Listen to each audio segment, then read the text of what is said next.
નમસ્તે ફ્રેન્ડ્સ, ઘણા વખતે આજે એક વિડીયો બનાવું છું જે અસરકારક છે અને થોડા ઇન્ગ્રીડિયન્ટ્સમાંથી પણ ઘરમાં રહેલાથી પણ બની શકે છે. અને શરદી ઉધરસ અત્યારે હવે આ સિઝન ચાલુ થાય છે ત્યારે આપણે ફાયદો કરે છે. તો તેના આપણે લઈએ એક લીંબુ, તેનો અડધો ભાગ જ લેવાનો છે. સાથે મરીના ફક્ત 2 દાણા આપણે ભૂકો કરીને લેવાના છે. પછી ચપટીક સિંધવ લેવાનું છે અને થોડો એવો ચપટીક એવો અજમો લેવાનો છે. એની સાથે જ હળદર લેવાની છે.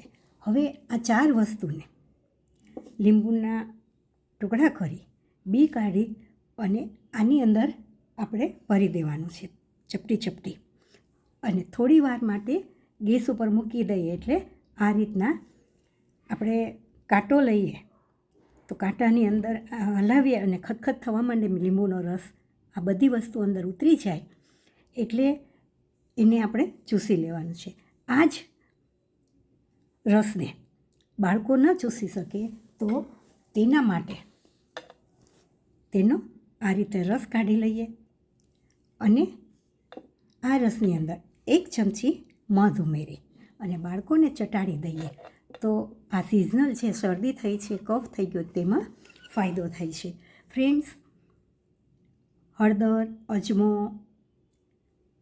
મરી આ બધાના ગુણ આપણે જાણીએ જ છીએ, તેના વિશે લાંબુ ન કહેતા આ 4 વસ્તુને લીંબુના રસમાં મિક્સ કરી થોડું ગરમ કરી અને જો પીવામાં આવે તો આ સિઝનલ શરદી છે, ગળું પકડાઈ જાય છે થાય છે, એમાં ઘણો રાહત મળે છે.